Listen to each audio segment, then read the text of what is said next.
Dear student, the topic taken by me today is the interwar economy. The interwar economy किस तरह की थी? It is the third part of the making of a global war. The first World War 1914 to 1918 was mainly fought in Europe. ये first world war जो था Europe में लड़ा गया, but its impact was felt around the world. लेकिन इसके जो impact थे वो पूरे वर्ल्ड में महसूस किए गए. Notably for our concerns in the chapter, मुख्य रूप से जो हमारा कंसर्न इस चैप्टर में है, it plunge the first half of the 20th century into a crisis that took over 3 decades to overcome. जो it plunge the first half of the 20th century, और ये first half of 20th century तक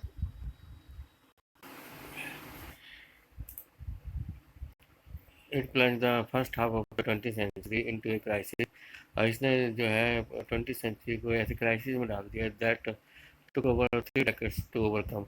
और इसको जीतने, इसको पार पाने में 20th century को 30 years से ज़्यादा का समय लगा. ड्यूरिंग दिस पीरियड, इस पीरियड के दौरान the world experience wide spread economic and political instability. पूरी दुनिया ने जो है इस दौरान चौतरफा आर्थिक और राजनीतिक अस्थिरता देखी. एंड अनदर कैस्ट्रोफिक वार, और एक जो है उसके बाद लगातार फिर लड़ाई देखी. War time transformation, this is the topic. The first world war, as you know, जैसे कि आप जानते हैं फर्स्ट वर्ल्ड वार जो था, it was fought between the two power block. दो पावर ब्लॉक के बीच में लड़ा गया. On the one side were the allies Britain, France, Russia, later joined by the US. जैसे कि आपको पता है कि ब्रिटेन, फ्रांस, रसिया और लास्ट में जो है यूएस ने इसे ज्वाइन कर लिया था. And on the opposite side were the central power, दूसरी तरफ जो सेंट्रल पावर थी, they belong to the Germany, Austria Hungary and Ottoman Turkey. और दूसरी तरफ जो है ऑटोमन टर्की, ऑस्ट्रिया हंगरी और जर्मनी थी. When the war began in August 1914, जब लड़ाई 1914 में स्टार्ट हुई, many government thought it would be overcome by the Christmas. ये जो है क्रिसमस तक ख़त्म हो जाएगी, ज़्यादातर गवर्नमेंट ये सोच रही थी. But it lasted more than 4 years, लेकिन ये 4 साल तक चली. The first world war like no other before. First world war एक ऐसी लड़ाई थी जो कभी पहले इस तरह की लड़ाई नहीं हुई. The fighting involves the world leading industrial Nations, और इस फाइटिंग में जो थे, जो लीडिंग इंडस्ट्रियल नेशन थे, दे वर involve, which now harness the vast power of modern industries to inflict the greatest possible destructions on their enemy.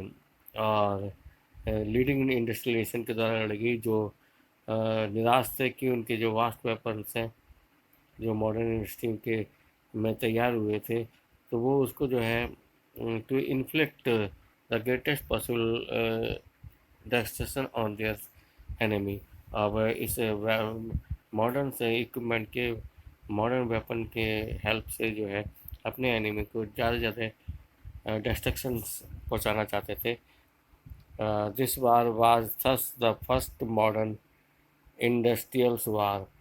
और ये वार जो थी फर्स्ट मॉडर्न इंडस्ट्रियल वार थी, आधुनिक औद्योगिक वार थी.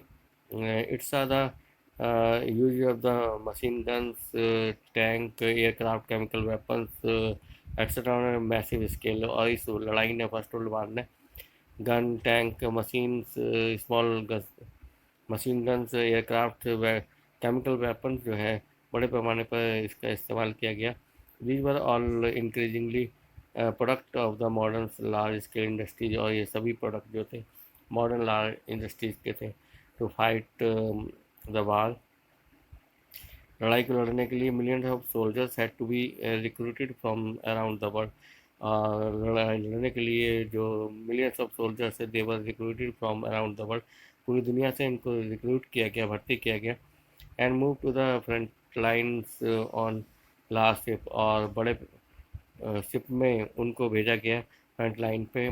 एंड टेंस, और with the help of 10 these millions of soldiers were sent on the front line.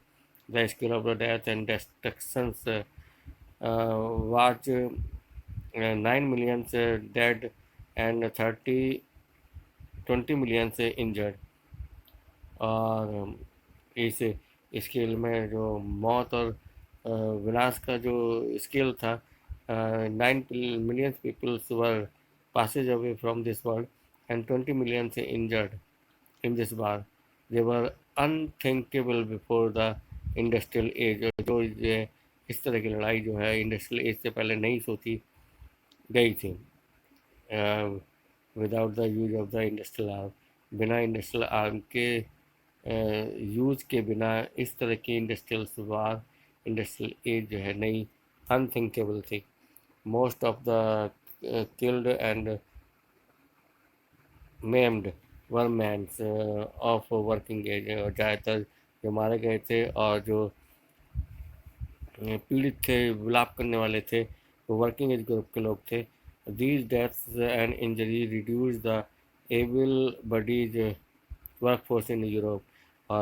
Because of these deaths and injuries, there was the shortcoming of able-bodied workforce in Europe। Europe में जो able buddies work force थी that was reduce with fewer numbers with in the family. Family में भी बहुत कम number members रह गए थे। House hold income declines after the war, और घर की जो इनकम थी वो कम हो गई थी ड्यूरिंग दिस वार। इस वार के दौरान industries were restructures to produce war related goods. Industries को द्वारा पुनः संरक्षित किया गया कि वार रिलेटेड गुड को प्रोड्यूस करने के लिए। Entire society were also reorganise for wars, और पूरे समाज को जो है लड़ाई के लिए रीऑर्गेनाइज करा गया। जैसे कि as man went to the battles, जब मैन बैटल्स को जाते थे तो womens stepped in to undertake jobs. तो वुमेन्स जो है जो जॉब करती थी, they earlier only man were expected to do. जो पहले मैन से ही आशा की जाती थी कि वो जो है इस तरह के जॉब करते थे।